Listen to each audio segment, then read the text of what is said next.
Hey guys, Seth Lee here, back with another Apex Legends video. I hope you're all having a fantastic day. Now in today's video, I wanted to go over some news we have gotten over the past few days, so let's just go ahead and hop right into it. So before we get Season 16 tomorrow, I wanted to go ahead and cover this because it clears up some confusion about TDM, which will release tomorrow. So Alpha Intel tweeted out saying, to clear up any confusion, TDM is 6v6, but you will still team up with only 2 players. You're then joined by another team of 3. So basically it's like 2 squads versus 2 squads in TDM. So that does make sense, just to clear that up. Next, I wanted to go over a new glitch that has been seen in firing range. So Kral Rindo tweeted out saying there is a new firing range glitch that breaks realms and lets you see other players. So if you guys have hopped into firing range and noticed other people in your lobby when they shouldn't be, well, that is actually a glitch that people are experiencing right now. Next, I wanted to go over something else that is pretty cool. Ever since the ALGS Split 1 playoffs, since TSM 1, they have become the first org in Apex Legends to cross the $1 million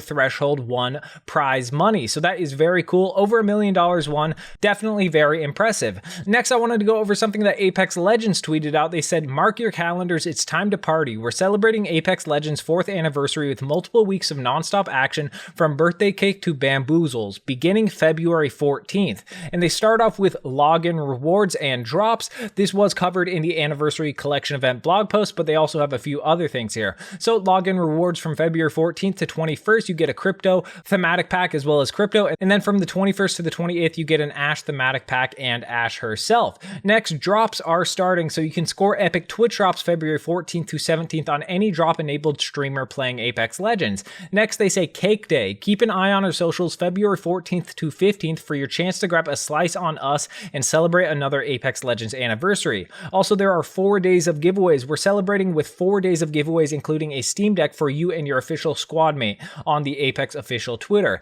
And speaking of giveaways, I am running a giveaway on my Twitter for 3 different battle passes for Season 16. Only about 70 people have entered. I'll make sure to link it down in the description below. All you guys have to do is follow me on Twitter and retweet the tweet. So if you guys want to go ahead and get a chance to win a battle pass, make sure to enter that link in description. But next, they go over rivals on this post. On February 17th, a world-class mix of Twitch streamers duke it out in team deathmatch for their share of $200,000.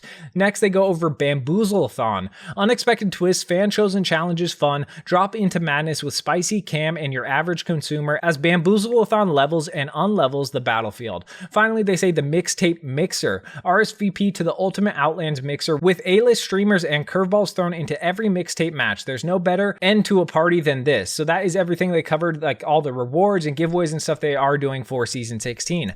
Next, I wanted to go over something that has been talked about quite a lot, and I've seen it a lot in my comments. So a lot of people have been asking for a Revenant buff or even a Revenant rework to their ultimate. And I had actually heard that Revenant was planned to get a buff in Season 16, but that was actually delayed to potentially like halfway through the season. So it looks like we will be getting a Revenant buff sometime during Season 16. Hopefully not any later than that. But also I did see that there was some leaks covering that Revenant might actually get a rework. So I wanted to go over this Reddit post I saw by Garmac, and he is a Revenant player. He has over 2,300 hours on Revenant, and he basically gave his whole idea for a rework or buff for Revenant. So I wanted to cover this for you guys right here because I think it is a really well-made post. So shout out to Garmac. But he posted, after 23 hours of Revenant gameplay and 3 years without an ultimate fix, here's my pitch for a full rework of the Death Totem. Scrap the totem and make it a buffed solo ability. It sounds OP, but hear me out. So he starts it off by saying, you might have seen a post I made last summer which got some traction where I suggested some changes to Rev's ultimate. After another half year of Revenant's gameplay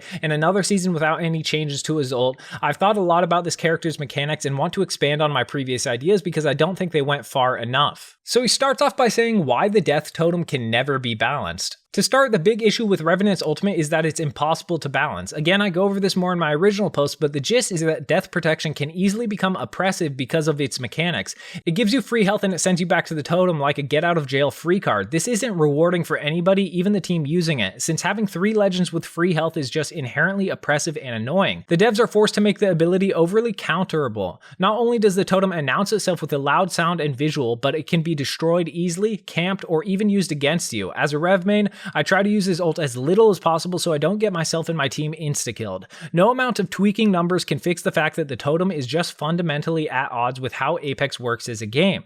There's also pretty limiting timer on it, yet you're forced to place the totem far away from a fight to protect it, which is why so many people combine the totem with movement ultimates like the jump pad. This makes it even more oppressive because now you have 3 legends pushing you non-stop twice. It's obnoxious. Plus, I'm the one who chose to commit to the fight in the first place anyways. Why are you sending me 40 feet away and forcing me to disengage whenever I'm knocked out of death protection? And I definitely think that is a good point that I haven't really thought about too much, but now that he says it, I definitely agree with him. And then he says, finally, let's be honest, having 100 health and no shields while in death protection isn't actually that powerful. You can easily one-clip a shadow in a second flat, but the devs can't add any new properties to death protection because otherwise you would have 3 buffed shadow legends spamming third parties and griefing the server. It would be a lot more fun to use with some combat buffs, but that doesn't work if it's a team ability. In short, it's not fun or rewarding to play against, and it's not interesting to use. Further, it has no synergy with the rest of his kit. He's supposed to be a stealthy assassin that splits off from his team to create opportunities. Why does he have the loudest, most in-your-face team ultimate in the game? So now he goes on to how he would rework Revenant. First off, he says scrap the totem. I go over this in depth in my original post. Essentially, the idea is that rather than activate his ultimate through a totem, you would simply activate it on the spot like a Bloodhound ultimate. When you're knocked out of death protection, you don't return back to a totem. Instead, you enter a temporary Wraith tactical state where you have 4 seconds to reposition, perhaps as a trail of smoke like in his release trailer. You then have a 1-second animation before drawing your gun. This would be an improvement for several reasons. First off, you would no longer have to be worried about the totem being destroyed, camped, etc. There is no free disengagement. If you push with his ultimate, you have to commit. No more teleporting to the totem. Now you have to reposition and keep fighting or escape, meaning the team you're pushing can actually punish you for brainless gameplay. Third, on the flip side, it also rewards good death protection pushes. It sucks being sent back to the totem when you just want to keep fighting instead of forced disengagement. If you do a good push, you can better capitalize on it. And I think all of those are amazing points, and honestly, I really do like that idea to change the totem to just have it activate and you can actually run away after instead of being sent back to the totem. I think that's really good, but he goes on to cover some more buff or rework ideas. He says buff death protection with a speed boost, but make it a solo ability. Building off what I said earlier, death protection feels sort of unrewarding to use since the devs can't add anything to it without it becoming OP. Making his ultimate a solo ability would alleviate this. Would you rather fight 3 shadows pushing you 6 times total or 1 buffed Revenant who can be focus fired by a well-prepared team? This is why I think that while in death protection, you should gain a 30% speed boost equal to Bloodhound's ultimate. First off, not only would it be more fun for 1v1s to move faster, but it would help you close gaps quicker without relying purely on oppressive combos like Rev-Tain. Second, it would help synergize his ultimate with the rest of his kit, specifically his passive. A 30% speed boost would mean he can crouch, walk, and climb even faster. This would encourage him to fill a role as a flanker and infiltrator rather than a legend who just does brainless third parties head on.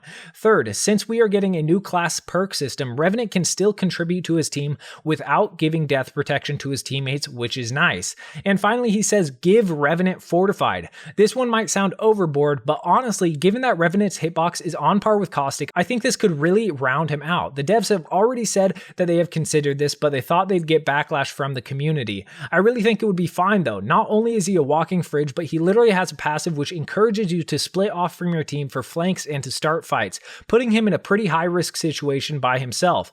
On top of this, he isn't a movement legend. He's not like Pathfinder who can easily grapple away from a fight. If you're caught in a bad spot, you're getting destroyed. Giving him Fortified would allow him more breathing room when he splits off from his team and would make him unique as the only non-defensive style legend with Fortified. Tanking a bit of extra damage makes up for his huge hitbox and limited movement compared to the other assault legends. There's also 2 other benefits. First, you would indirectly buff his solo death protection since you'll have 15% more health, as well as second, you will synergize well with your passive since you can slip and climb away faster without taking bullet slow.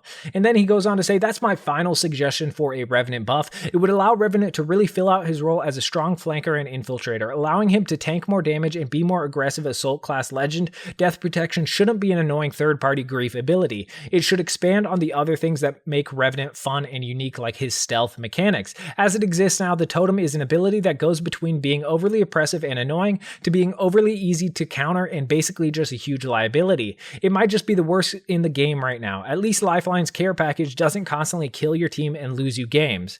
So that is the end of his post, and I gotta give a huge shout out to Garmac because this is a great idea for buffs and rework reworks for Revenant, and I think it's really fleshed out. I think this is an absolutely amazing post, and he gives so many good points as to why these buffs and reworks would actually work well for Revenant. So make sure to let me know down in the comment section below. Do you guys think a buff for Season 16 like this would be a good idea? And since we have heard that it should be coming around sometime in Season 16, do you guys want it as soon as possible? Let me know down in the comment section below. But if you guys enjoyed this video, make sure to hit that like button. It really does help me out a ton. And if you haven't already, make sure to hit that subscribe button and turn on the notification bell. It is the best way to support me. But it's been your boy Seth Lee, and I'm out.